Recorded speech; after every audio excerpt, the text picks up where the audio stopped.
Okay, so you remember I went on the rant about people mailing us whiskeys and not putting their name in the box? Yes.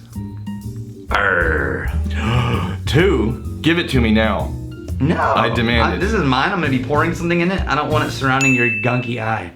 Okay, so... I don't know, but that's what's in my head. So anyway, I finally figured out who sent us these 3. Mm-hmm. It was... Hey, look. You interrupted. It comes with the Daniel-sized codpiece. Yeah.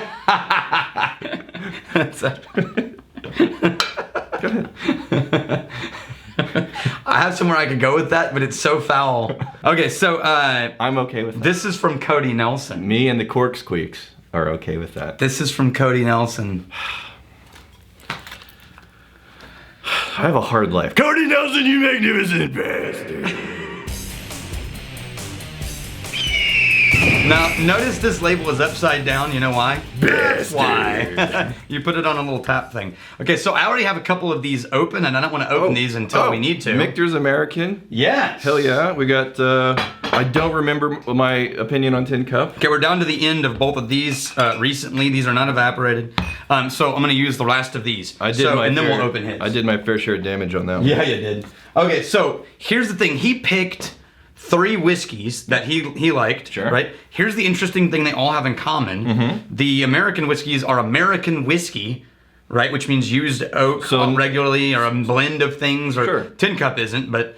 and then Jameson is a blended whiskey. Right. Starts with pot still and then finished with grain whiskey. You just said American whiskey's Tincup isn't.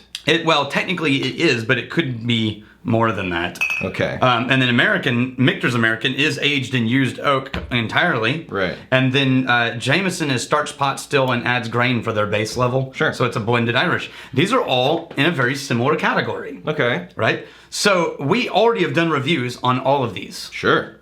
My thought was, why don't we take Cody's donation and we each create our own blend? Dude. So we've got about $120 worth of whiskey here. Okay.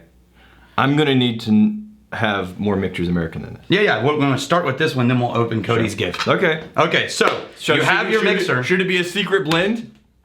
Well, you won't be able to see what you're doing over on your side. All right. And it's all about proportions, right? Right. So the trick with blending is Right. find your base. So you got to pick what your base flavor is going to be. And we're just going for the best whiskey possible? Yeah. Choose your accent and then choose your dash of spice. So are we not doing any kind of review? We can talk about the American and the bourbon. We're going to review the blend. This is something people could easily create because these are all relatively accessible in the U.S. This is a review channel. I know. You're bad at review channel. We're going to review what we've created. I have a feeling all we're going to do is create a new blended Irish whiskey. For the record, the premise of this episode was not run by me. Yeah. So we've already reviewed all of these, so we know what they are. Now the difference in A-B, here's what I've never done. I've never A-B compared Jameson and Michter's American. Right. They're super close. Shut your face. This has a little more character. No. Yes. Oh. Yes. This has a little more character. I will fight you now. Try them back to back. Physically fight you, not verbally. Physically fight you. Try them back to back. You'll be shocked. Now the tin cup is a little bit different. No. Yes. Oh my God. They're close. They're 50%. No, they're not. Oh. Mm-hmm. God, I put the wrong cork in.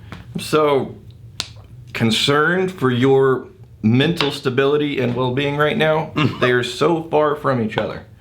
Ooh, I'm done. That's a lot of whiskey I poured, but it's a good...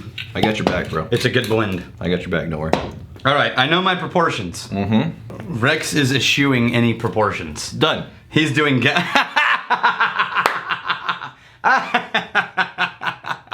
Just American whiskey. No, don't worry. I'll add a second bottle. Yeah, he's going to blend it, an American with an American whiskey. There you go. So, let's see whose is better. All right. I actually like mine a little better. Shut your face hole. His is smoother, just classic Michter's American's really smooth. Mine has a little more bite and earth to it. It's such a drama queen. No, so what happened was the sharpness of the Jameson grain as an accent to the smooth Michter's and the more broad tasting tin cup. We'll link the Michter's, Michter's American video up here. You will know that my blend. My proportion was Tincup, 1/4 Michter's American, 1/4 Jameson. I'm an all-American boy. Now these are definitely in the right category though. Like these, I would put these in the same category for whiskey drinkers. Oh, so if you okay. Yeah, like if we're talking Scotch, bourbon, like these would comfortably sit inside an Irish whiskey category for me. As far as if you like Irish whiskey, you might gravitate to these American whiskeys. As long as the main thing you like in Irish whiskey, it doesn't have to be that butternut. No. Because you're not really going to find No, you're not going to find the butter, but you are going to find that light, sparkly, and slight honeyed, smooth finish. Jason Brand, hey guys, long-time viewer, first-time commenter. Well, at least ever since you guys and the guys from Modern Rogue teamed up. I live in an area where the liquor supply is controlled by the county, aka the liquor cartel. Yeah. The only place to get liquor is from the county liquor stores, and even the local restaurants have to go through the county to order their liquors. Yep, that's true. Because that's always worked out so well. That's state control. There's several states that are state-controlled liquor boards. I know how you guys love your craft whiskeys, but are there any of the big brand whiskeys you like? Dude, sure. No, what's funny is a lot of the time the big brands are preferred by us. Because craft can be so hit or miss. When craft does it right, it's amazing. And it came down to, we've talked this a couple different times, it often comes down to experimentation. Whenever you're craft, in order for you to kind of make a name for yourself and get noticed, there's often a lot of experimenting going on there. Yep. And that is hit or miss. Sometimes you fall on your face and sometimes it's glorious. Yep. That's the nature of it. So, craft, when it's bad, like bad, it's usually going to come from a craft distillery. Yeah. When it's new and surprising and innovative and amazing. Unless you're talking about Jack Daniel's Honey or whatever.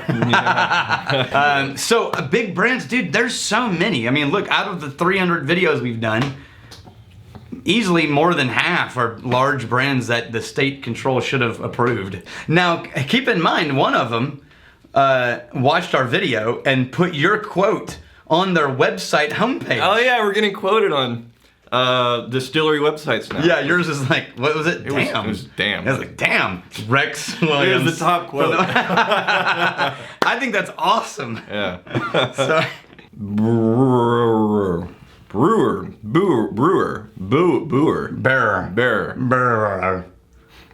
Sitting. Sorry, Kent. Sitting on the porch watching the rain and sipping away. I was wondering if there are foods that help to enhance the flavor Yes. As in, would a chocolate bar or apple or some other snack add girth to... Yep. Yes. So keep in mind, any kind of food you eat is going to alter the whiskey. Yeah. Just keep in mind how it's going to alter it. So like really salty foods can knock down the brine on an Isla and make it taste sweeter. One of the best things to do is get really fatty food for whiskey, because like heavy cheeses and things like this, or just get cheese, right? A good cheese is high fat content, and those fat molecules will help trap and explode the whiskey. It'll actually enhance the whiskey flavor dramatically. Chocolate's a good one. Dried fruits are a good one. Yep. Cheeses. A lot of the pairings that also come with wine actually can work with whiskey as well. Meats, like a antipasta platter with the So I actually rarely end up ordering whiskey at restaurants, because anytime I go to a restaurant, if they have something spicy, I'm getting the spicy thing, and I can't drink whiskey with spicy food. I get that. Yeah. I do want a little more, like when you go to Thai, I really like the Thai iced tea because it's got cream in it, and so it's friendly for the really spicy food. When I get Thai, it's taking my head off, and to throw down some alcohol on top of that burn. Yeah. I agree. My favorite time to drink whiskey is at with a restaurant is when I'm getting a classic like steak, vegetable, potato, or that with a whiskey is pretty magnificent. Oh. Matthew Reeder, hello from an avid fan and fellow Austinite. Cool. Oh, yeah. I just turned 21 yesterday, began my whiskey journey at a local restaurant you may be familiar with called Jack Allen's Kitchen. Dude, we only go there at least once a week. We're at Jack Allen's once or twice a week. Yes. Yeah. I guarantee you, if you've been there any number of times, we've probably been there too. They only serve local Texan food, and drinks, so I ended up going with Balcones Baby Blue Young Bourbon as per your recommendation to start with something more friendly. Yep. Then a smoky Scotch-style whiskey. I know my palate is severely underdeveloped, but just for fun, I tried to give it some tasting notes. Yeah, so he went and gave a review in the comments. Yeah. And it's a solid review, man. Well done. We're not going to read the whole thing here, but keep going because that review of that whiskey was perfect. Yep. So you're headed down the right path. If you're at Jack Allen's, also know that I think they recently got their own Jack Allen's Garrison barrel. They selected a barrel from Garrison and, Brothers. And it's, you should try it. What we found, we tried it. What we found was your first sip was like, oh, that's good. By the time you get to your third sip, you're like, I think I was wrong about that. Yeah. And so it started with flair, but then 2 or 3 sips in, it went flat and slightly sour. And so try it just to see what your experience is. And don't forget while you're there, get the quail. So this audible that you threw into the game plan here, Richard, how do you think that went? I think I ended up with a really great whiskey. Let me see. No, don't pour it together. I ended up with a great whiskey. No, dude, leave me some. Eat it. Cheers. No, pour some back in here. Because I want to see what a dramatic increase of Michter's does to, come on. There's a reasonable taste. That's not even a quarter ounce. Don't be greedy. Don't be greedy. Don't be greedy, said the mooch. That's still not a quarter ounce pour. What am I charging you?